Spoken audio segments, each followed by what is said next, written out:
안녕하세요. 미국 주식연구센터입니다. 미국 반도체 제조기업 울프스피드 주가가 금요일 하루 만에 무려 50% 이상 급락하며 1998년 이후 최저치를 기록했습니다. 울프스피드는 실리콘 기반 반도체가 아닌 실리콘 카바이드 SiC 기반 전력 반도체를 전문적으로 생산하는 회사인데요. 실리콘 카바이드는 고온, 고압 환경에서도 안정적인 전력 전송이 가능해 전기차, 재생에너지, 산업용 기기 등 차세대 에너지 분야에서 수요가 급증하고 있는 소재입니다.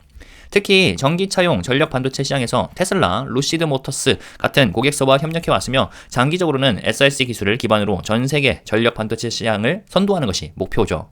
하지만 기술적 강점에도 불구하고 최근 들어 실적 악화와 자금 조달 문제로 시장의 신뢰를 잃고 있는 상황입니다. 최근 발생한 이슈 같은 경우엔 겉보기엔 특별한 악재 없이 새 CEO 임명이 전부였지만 시장의 반응은 훨씬 더 격했습니다. 새로운 CEO로는 마이크론, 인페논, AMS 오스람 등에서 경험을 쌓은 로버트 페월레가 내정됐고 현 이사회 의장은 토마스 베르너는 기존 역할을 유지하게 됐습니다.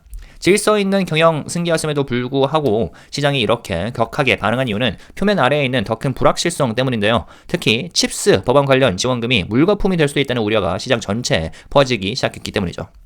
울프스피드는 2022년 칩스 앤 사이언스 액트를 통해 7억 5천만 달러 직접 지원금과 10억 달러 규모의 세금 공제를 받을 예정이었습니다.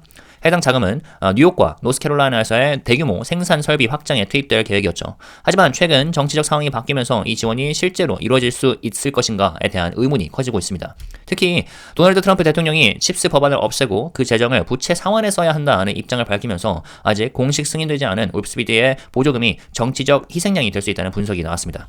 CFRA 애널리스트인 브룩스 아이들릿은 보조금이 무산될 경우엔 현금 보존을 위한 대규모 구조조정이 불가피할 것이라고 경고하기도 했고요. 참고로 이런 상황에서 이번 CEO 인사는 단순한 경영 교체가 아니라 방향 전환을 시도하는 신호로 볼 수 있겠습니다. 페월레는 회사의 경쟁력을 바탕으로 운영 전략을 새롭게 정비하고 재무 성과를 개선해 빠른 시일 내에 현금 흐름을 흑자로 전환하겠다고 밝혔습니다. 사실 이번 인사는 작년 11월 전임 CEO였던 그렉 로우가 이유 없이 해임된 이후 4개월 만에 정식 후임자 선임인데요. 토마스 베르너가 임시 CEO 역할을 겸하면서 회사의 방향성을 유지해왔지만 불안정한 리더십 구조가 지속되면서 투자자들의 신뢰가 이미 많이 흔들린 상태였죠. 울프스피드는 최근 8억 6,500만 달러에 달하는 세금 공제를 확보했다고 발표했었습니다. 이를 통해서 자본 구조를 강화할 계획이라고 밝혔었는데요. 문제는 이 공제가 현금이 아니라는 점입니다. 당장의 운영비나 공장 확장, 인건비를 감당하기엔 턱없이 부족하다는 뜻이죠. 실제로 울프스피드는 이미 노스캐롤라이나의 덜햄 공장의 폐쇄를 발표했고 전체 인력의 약 20%를 감원할 계획입니다. 문제는 이게 사업 효율화를 위한 조치라기보다 자금난에 대응하는